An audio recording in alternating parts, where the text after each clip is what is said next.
Across Canada, emergency rooms are under extreme pressure, and people waiting for care, like this woman, are very distressed. The amount of patients that were in this hallway or in this situation was overwhelming.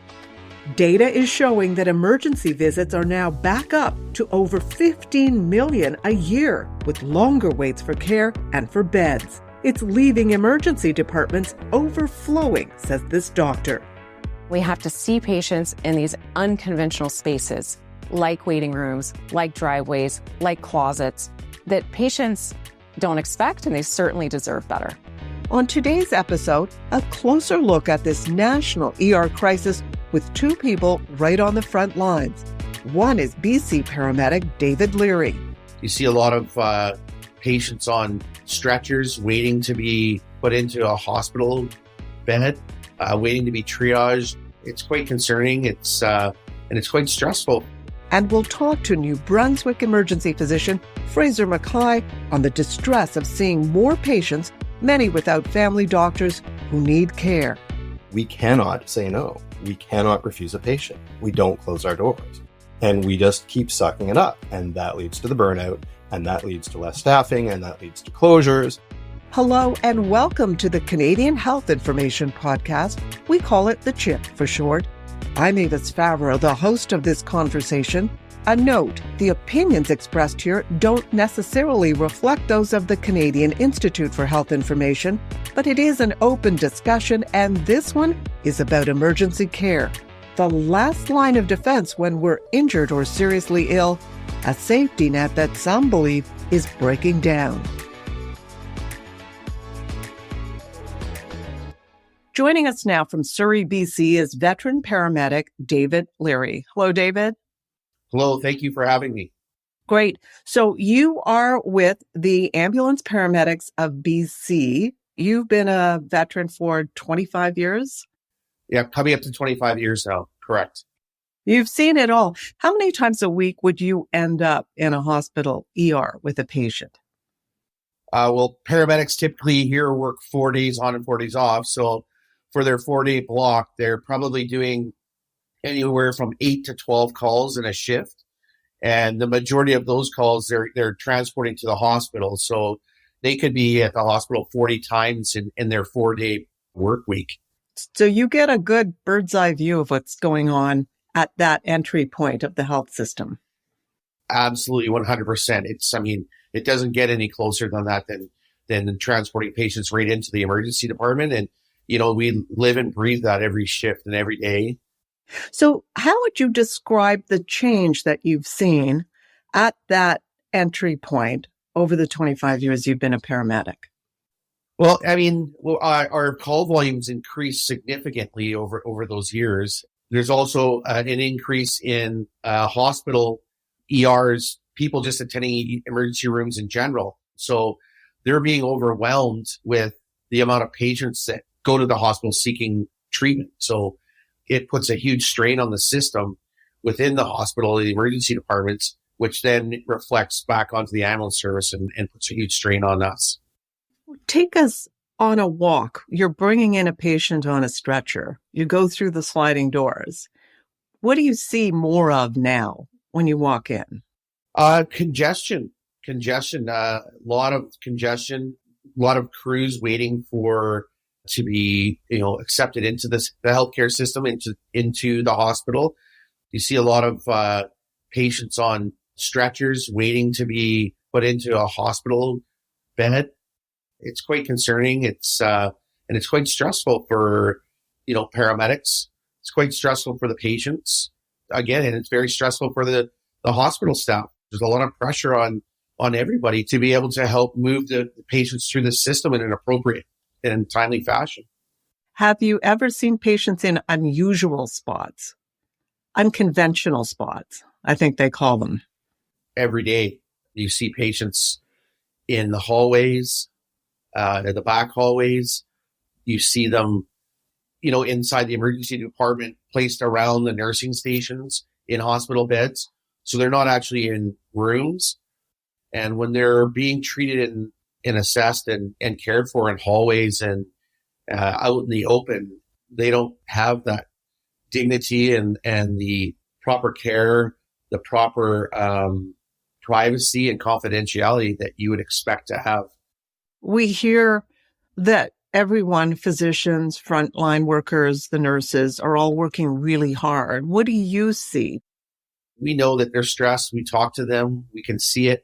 But I will say this is that they are professionals and they conduct themselves as so when they're caring for and treating patients within the department. And as paramedics in our profession, we have nothing but praise for the staff that work within emergency departments here in BC and in Metro Vancouver specifically where I work.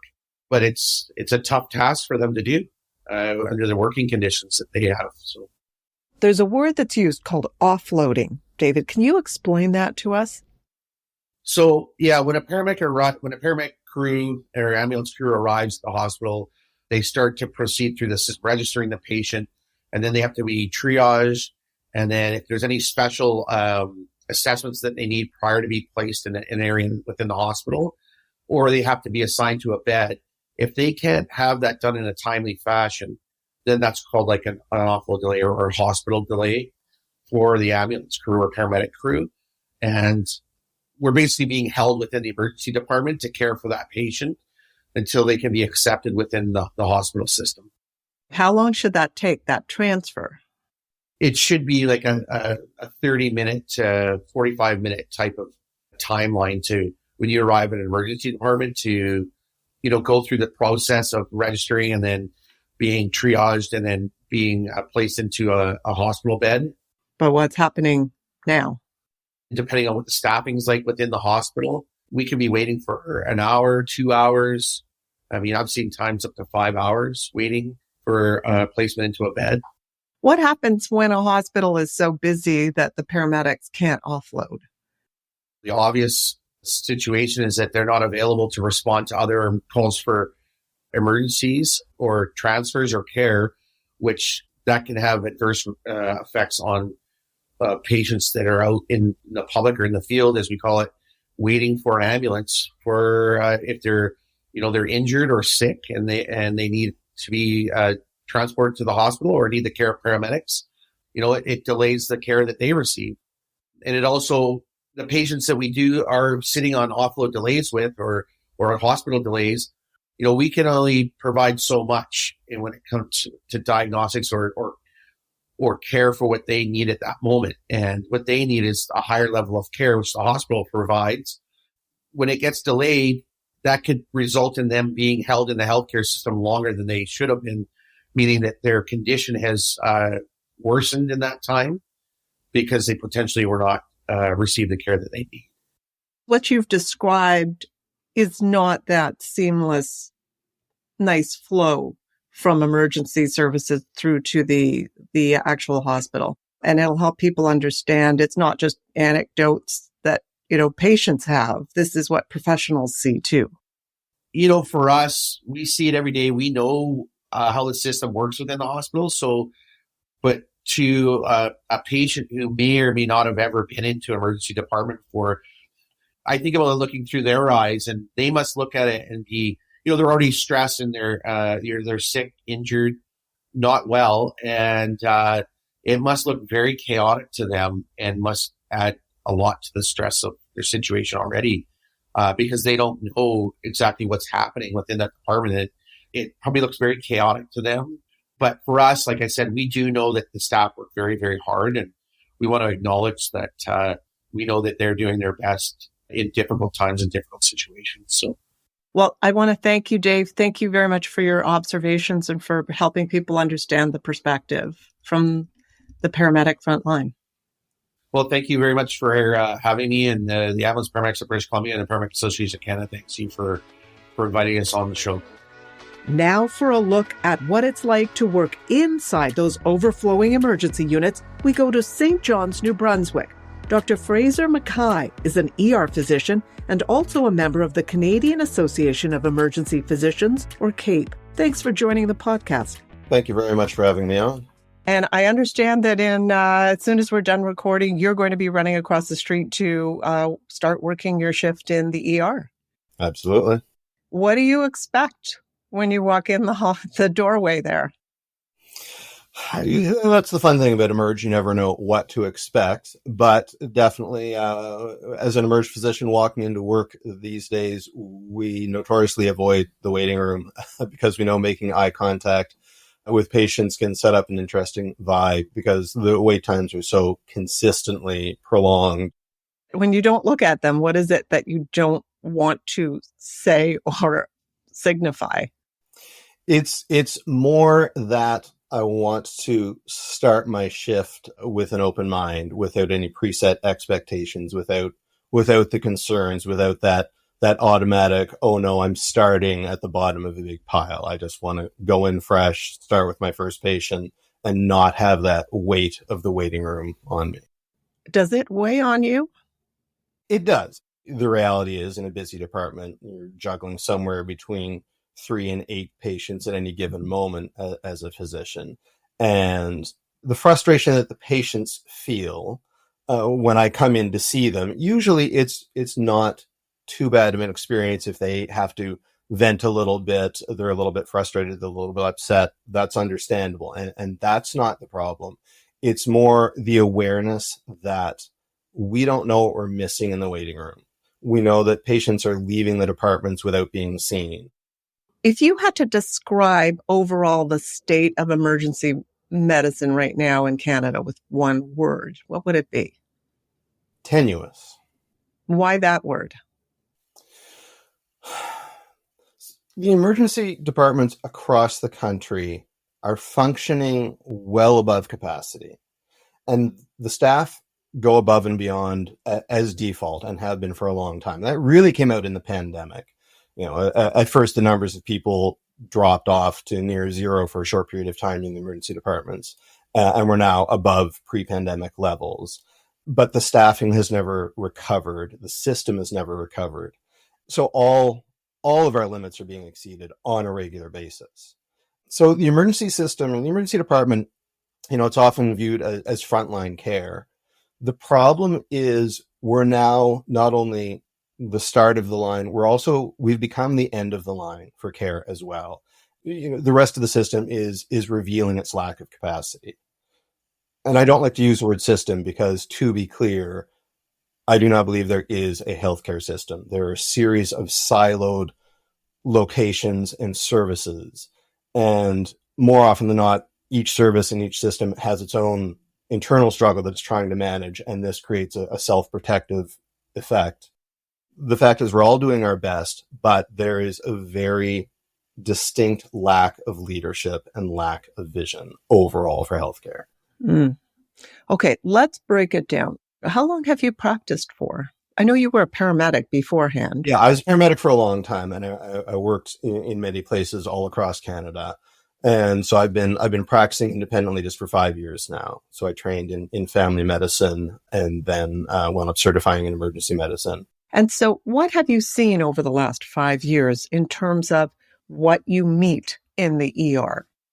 The acuity overall on average is, I think, creeping up a bit in terms of the frequency of patients that are sicker than you might expect. It's well known that there's more and more elderly patients that have increasingly complex problems and have not been managed optimally because of lack of access.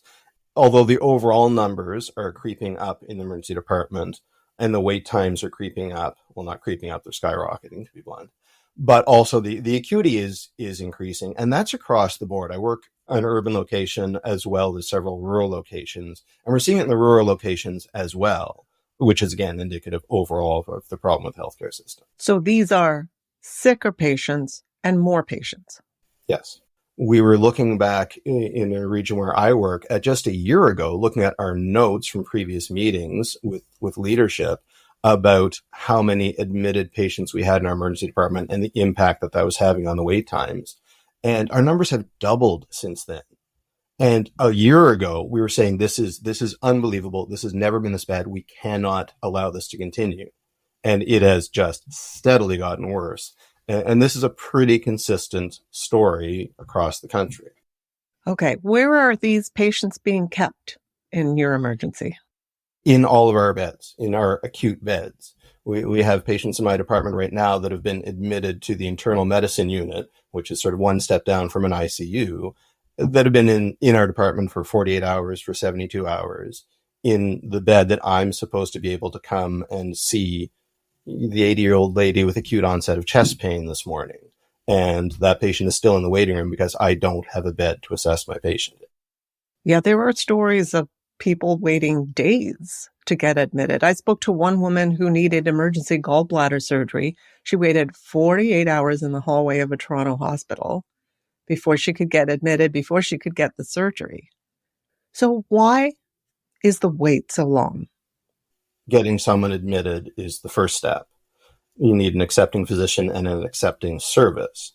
So that in itself, if your hospital is full, that can be a challenge because there's going to be that push and shove. Who has capacity to accept this patient? But then on paper, if a patient gets accepted by a given service, yes, we agree this patient needs to be admitted under our service. We don't have a bed. So that patient is going to stay in your emergency department. It's the wrong care in the wrong place at the wrong time. And there is ample evidence that patients lingering in the emergency department, especially when they're admitted, negative outcomes, increased morbidity and increased mortality come from this. And the data backs this up. We know this. And because there are so many patients upstairs in the hospital on the unit that can't get discharged. Why can't they get discharged? Because it's not safe to discharge them and there's no place to discharge them to. So you see this rapidly mushrooms into a far greater problem that is not based in emergency care. But the emergency department is the only place. We never close. We cannot say no. We cannot refuse a patient. We don't close our doors. And we just keep sucking it up. And that leads to the burnout. And that leads to less staffing. And that leads to closures. So if you close a department in a small town, that sick patient now goes to the next city over where that department's already overloaded. And then they sit in that waiting room for 15 hours. And there we are in the cycle. And this cycle has been spiraling and spiraling and spiraling for years to the point now that it's just obvious. People are dying because of this. This must be frustrating. How do you feel watching this unfold? This is an ironic response. I feel a little bit energized that things are so bad that we are in a position now to make change happen because everyone knows how bad it is. People are dying publicly because of a failure of our overall provincial and national systems to adapt to the current situation. I heard of the physicians in Surrey, BC, sending a letter to people, don't come to our ER because we may not be able to help you. You've even had some provinces sent out suggestions to people, don't come to the ER because unless you absolutely have to. The message seems to be that if you reduce the stress on the emergency system, it'll be okay. So I will challenge you back on that. People declare their own emergencies. And if a given politician or administrator or whoever wants to put in a message that you should not come to the emergency department, then that person needs to provide an alternative of care for them. The other major problem, as I see it, sort of the philosophical problem, the very nature of emergency medicine is you have to be prepared for unexpected problems. You've got to be able to take that disaster like that. There's no time to wait. We've lost that. There's this view that if there's an empty bed, it should be filled. And that flies in the face of the fundamental principle of the emergency department. We should never be at 100% capacity. And virtually all departments are regularly exceeding that capacity. So we have no capacity to absorb a bad situation. If there's a bus crash, if there's a new pandemic and all of a sudden overnight 50 people come in severely ill, people will die because of that, because we don't have the capacity for that. I understand that a lot of the patients that are in the hospital beds that need to be moved out are often older patients who need alternative level of care, either long-term care or home care or something like that. Does it indicate that somehow hospitals have become de facto nursing homes? Yes and yes. It's probably in my opinion, the single biggest problem is the number of admitted patients that are waiting for safe discharge to an appropriate place. And there are more and more patients that don't have either the home support that they need or that need a higher level of care. And I would say that is probably glaringly the main driver of hospital beds being full, in addition to the fact that Canada has a deplorably low hospital bed to population ratio, which has continued to decline despite an increasing population. So there's that as well. So I'm going to make you king of healthcare in Canada, king of emergency medicine. Tell me the top 3-4 things that you would do as soon as possible to clear this up so that patients can be seen quickly enough, the right people get the right care in the right place. The top 3 things. You can make it 4, you can make it 5, but what would it take? So, in short, as we just said, greatly expanded access to higher levels of care outside of the hospital. So nursing homes and supported care and in-home care. That would be one. Number 2 would be a significant increase in the number of nurses and physicians trained for specific jobs, for example, family medicine and emergency medicine, which are the 2 major problems in the country right now. And thirdly, an intentionally designed, integrated healthcare system. Now that sounds like a real simple concept, doesn't it? But there is no healthcare system. I want to be clear on that.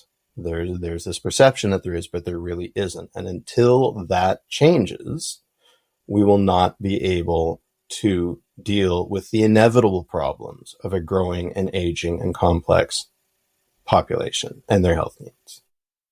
What does that third one mean? What does a harmonized health system mean to you? What would that mean fixing? It means we need political courage. So the Canadian Association of Emergency Physicians has created this task force called EM Power, which is basically the future of emergency care in Canada. But it's really much more than emergency care. It's integrated care. We've been calling for quite a long time for a national forum on healthcare. It hasn't happened, so we're going to host it. We're going to start funding it to get everyone together to agree on the problems, to agree on the directions, to start creating a system that is actually integrated, that actually is using evidence and data, such as CIHI has reams of, and use that data to start long-term planning. It's let's agree on the questions, let's agree on the problems, and let's design an accountability framework for this at a provincial and a national level. Because there really isn't any accountability in healthcare. And until that happens, we're going to keep stuck in this 4-year political cycle of meaningless promises, small, tiny changes that don't seem to be having any positive benefit as we're seeing in the current state of things. Because people think, oh, it's the ER. It's, emergency medicine is breaking down. Yes, there are problems in emergency medicine, primarily because the job has become so hard that we have a staffing problem. But the main problems, once again, the 30 admitted patients in my department, that's not an emerge problem. We have done everything we can for them. We're doing more than we should be doing for them, more than we're trained to do for them. And that is beyond the ken of the emergency department. That has to be upstream. There have to be beds in the hospital. Patients have to be able to be discharged from the hospital. There are many locations where if it's Friday at 5 p.m, you can't be discharged until Monday because the system of discharging patients is a Monday to Friday, 9 to 5 kind of job. These concepts are so anachronistic. They're so outdated. There's no excuse for it, but there's nobody at the wheel. Every province has said that it's tackling this. The federal government has put out an extra fund for emergency medicine. Do you see any signs at all that there's attention being paid to the problem? I see lots of great initiatives on a very small scale all over the place. But these are small, these are temporary, these are band-aids. This is not large-scale system development. So I'm not attacking anybody because there is, as I say, I don't believe there's a healthcare system, ergo there is no one to attack. And I'm not blaming individual politicians or political parties because there is no system for us to actively fine-tune and support. That's the problem. What is your hope? My hope is that the National Forum is a success in that we get enough players across the country in the same place at the same time. And I'm hoping people leave with some recognition that we do have the capacity to deal with these problems if we work together, if there is agreement, if there is political engagement and courage that, yeah, this is not an insurmountable problem. That's what you're hoping to do. Okay. What's your greatest fear? More of the same. My greatest fear is that 5 years from now, I'll think I can't do this anymore because it hasn't gotten better, it's gotten worse, and I need to take care of myself, take care of my family. It's funny, I actually got a little bit emotional, which is okay. But yeah, that fear that this problem could be fixed, we can make things better. I would really hate to think that we gave up. What was that emotion that you touched? That I've been close to thinking that I couldn't do it. And I know what that feels like. And I would never blame anyone for walking away. You felt sadness. I've been overwhelmed, completely overwhelmed. I know what that feels like. I've got a great support structure. I've got a great life. I've got a great job. And even so, I've been overwhelmed. Well, I know you have to start your shift on that note.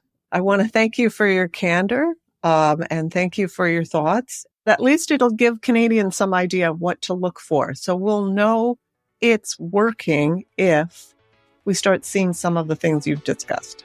Hopefully. Yeah. Okay. Thank you again, Dr. Mackay, and have a good shift. Thank you. Studies show that longer waits in ER lead to worse outcomes and a higher risk of death. There's much more data on the state of emergency care. Go to the Canadian Institute for Health Information website, cihi.ca, that's cihi.ca. And we'd like to hear from you if you've been impacted. Thank you for taking time to listen. Our executive producer is Jonathan Kuline. Our production assistant, Heather Balmain. And a shout out to Alia Niang, the host of our French show. And please subscribe to The Chip wherever you get your podcasts. I'm Avis Favaro. Talk to you next time.